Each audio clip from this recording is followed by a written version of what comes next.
अस्सलामुअलैकुम, welcome to health and happiness with doctor Warda Sikandar. एक नए एपिसोड के साथ, एक नए टॉपिक के साथ EFUM हेल्थ फोरम, जहां हम आपको रोज़ाना मिलवाते हैं मुख्तलिफ हेल्थ प्रोफेशनल से, घर बैठे बताते हैं आपको बीमारियों और उनके सलूशंस के बारे में। तो आज हमारे साथ EFUM हेल्थ फोरम से मिस दानियाल मौजूद हैं। जैसे ही सर्दियां आती हैं, नमूनिया की रेशो जो है वो बहुत ज़्यादा बढ़ती जाती है। नमूनिया की वजह हमारी डाइट का ना ठीक होना, प्रिवेंटिव मेजर्स को ना फॉलो करना है।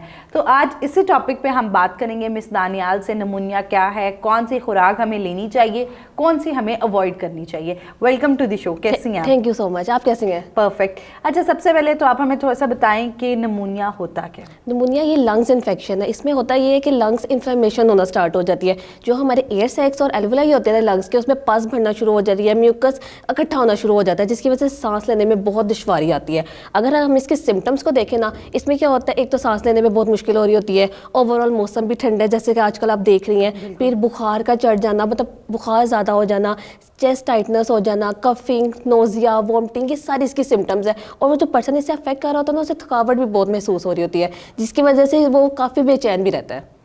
अगर बात की जाए तो हम कहते हैं कि prevention is better than cure. तो नमूनिया से बचने के लिए कोई छोटी छोटी एहतियाती तदाबीर? सबसे पहले तो आपने अपना ओवरऑल अपनी हेल्थ का बहुत ख्याल रखना है, ठीक है। मतलब सर्दियाँ हैं, उससे बच के रहना है। उसके बाद अगर हम बात करें, अगर हम डाइटरी रिकमेंडेशन की बात करें, तो हमने उस पेशेंट को न्यूट्रिएंट डेंस फूड देने हैं। क्यों? क्योंकि उसकी बॉडी ऑलरेडी वीक है, फीवर उसे हुआ हुआ है ऑलरेडी, उसकी मतलब डाइट बहुत कम हुई हुई है, क्योंकि फीवर में कुछ खाने को दिल नहीं कर रहा होता, इवन लिक्विड चीज़ें भी लेने को दिल नहीं कर रहा होता। तो हमने उस पर्सन को पहले, अगर वो सॉलिड फूड खा सकता है तो उसे सॉलिड आइटम्स की तरफ लेके आना है, और अगर वो सॉलिड फूड नहीं खा सकता तो हमने कोशिश करनी है उसे लिक्विड कोई चीज़ें दे। उसे यखनी दी जा सकती है, सूप वगैरह दिए जा सकते हैं, हर्बल ड्रिंक्स दी जा सकती है। जैसे ही उसकी तबीयत थोड़ी सी बेहतर होती है ना, तो हम क्या कर सकते हैं, फिर उसको Aahista Aahista semi solid food की तरफ ला सकते हैं। मतलब आहिस्ता आहिस्ता लाना है, ज़्यादा से ज़्यादा न्यूट्रिएंट्स उसको देने हैं, ज़्यादा से ज़्यादा प्रोटीन उसकी डाइट में इंक्लूड करना है, ताकि एक तो उसके जो टिश्यूज डैमेज हुए हैं वो रिपेयर हो जाए, और उसकी जो फिजिकल हेल्थ है वो भी इंप्रूव हो। आपने बात की न्यूट्रिएंट डेंस फूड की। पहले तो हमें थोड़ा सा बताएं कि डाइट का नमूनिया में कितना ज़्यादा रोल है, और कौन सी ऐसी खुराक है जो नमूनिया के पेशेंट्स को इस्तेमाल करनी चाहिए?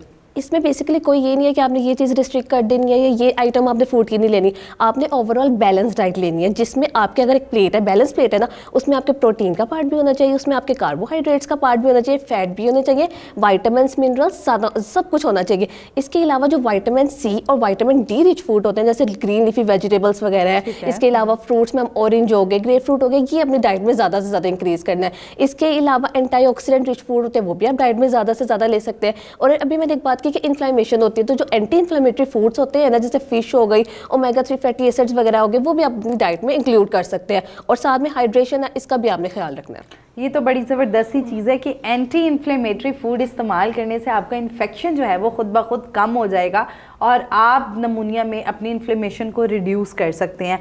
डॉक्टर दानियाल, कौन सी ऐसी डाइट है जो हमें बिल्कुल अवॉइड करनी चाहिए नमूनिया से बचने के लिए भी, और अगर नमूनिया है भी? अच्छा, अगर तो नमूनिया है ना, तो उसमें तो बेस मैंने अभी डाइट की बात कर ली कि आपने एंटी इन्फ्लेमेटरी फूड्स लेने हैं, एंटीऑक्सीडेंट रिच फूड्स लेने हैं, लेकिन कुछ फूड आइटम्स ऐसे होते हैं जो कहा जाता है कि अगर ना लिए जाए इस डिजीज़ में तो बेहतर है, जैसे बेकरी आइटम्स हो गई, बहुत ज़्यादा मीठे खाने हो गए, इसके अलावा bake processed food, red meat जो होता है, इस तरह की डाइट आपने ना अवॉइड करनी है जब तक तबीयत ठीक नहीं हो जाती। इसके बाद जब तबीयत ठीक हो गई है, नमूनिया के जो सिम्टम्स है वो खत्म हो गया, तो उसको डाइट में थोड़ा थोड़ा इंक्लूड कर सकते हैं, लेकिन ज़्यादा नहीं इंक्लूड करना। मतलब बहुत मीठी चीज़ें या ड्रिंक्स पी जा रही हैं या कैफिनेटेड ड्रिंक्स ली जा रही है, वो अवॉइड ही जाए तो बेहतर है।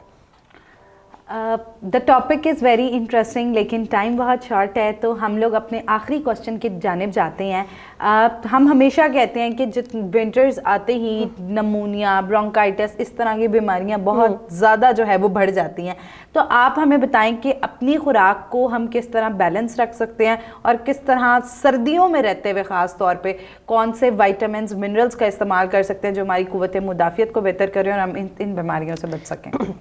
इसके लिए सबसे पहले तो आपने अपने ओवरऑल अपनी सेहत का ध्यान रखना है। ओवरऑल सेहत का ध्यान रखने में ये है कि आपने वॉक करनी है, टाइम से उठना है, अपने बैलेंस्ड मील लेने हैं। अक्सर आदत होती है ना सुबह लेट तक सोए रहना कि चलो सर्दी है, इस तरह नहीं करना। आपने जो भी फूड लेना है बैलेंस अमाउंट में लेना है। आपने अपनी डाइट में प्रोटीन भी लाजमी ऐड करना है।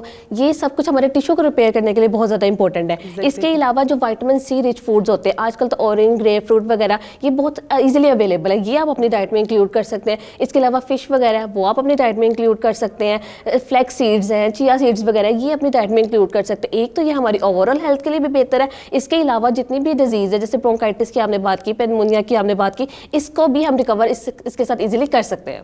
दैट मीन कि ये जो है वो हमारे पास सुपर फूड्स का जो है वो हमारी बॉडी में काम करते हैं और इनके इस्तेमाल। क्या फिजिकल एक्टिविटी जो है वो निमोनिया वाले पेशेंट्स को अपनी रूटीन में रखनी चाहिए कि नहीं? अगर तो उसकी मतलब तबीयत ठीक है, बेहतर हो गई है, उसके सिम्टम्स कम हो गए हैं, अगर उसको इतना फीवर नहीं है, इजीली वो फिजिकल एक्टिविटी कर सकता है तो वो करे। लेकिन अगर वो ठीक नहीं है तो वो कुछ दिन रुक सकता है, और जब उसकी तबीयत बिल्कुल ठीक हो जाए, सिम्टम्स उसके बिल्कुल कम हो जाए, वो सही फूड पे आ गया है, खाना वगैरह खा रहा है, तो वो अपनी फिजिकल एक्टिविटी को पहले की तरह दोबारा स्टार्ट कर सकता है। जैसे ही सीजनल चेंजेस आती हैं, डिफरेंट रेस्पिरेटरी प्रॉब्लम्स जो हैं वो बहुत कॉमन है। जैसे कि आज मिस तालियाल ने हमें निमोनिया जो है उसके बारे में बताया कि निमोनिया में क्या डाइट होनी चाहिए। एंटी इन्फ्लेमेटरी फूड्स हैं, बैलेंस डाइट है, न्यूट्रिएंट डेंस डाइट है, और जैसे उन्होंने बताया कि क़ुव्वत मुदाफ़ियत पे काम करना बहुत ज़रूरी है कि जब हमारी क़ुव्वत मुदाफ़ियत बेहतर होगी तो ऑटोमेटिकली हम लोग इन बीमारी की तरफ जाएंगे ही बहुत कम।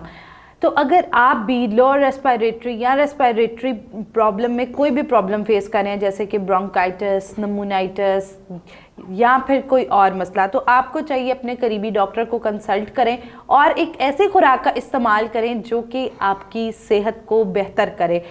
आप हमारे फोरम पर मौजूद EFU फोरम पर मौजूद कंसल्टेंट्स को भी कंसल्ट कर सकते हैं। अगर आपको इस टॉपिक से मुताल्लिका कोई भी सवाल है तो आप कमेंट सेक्शन में हमसे पूछ सकते हैं।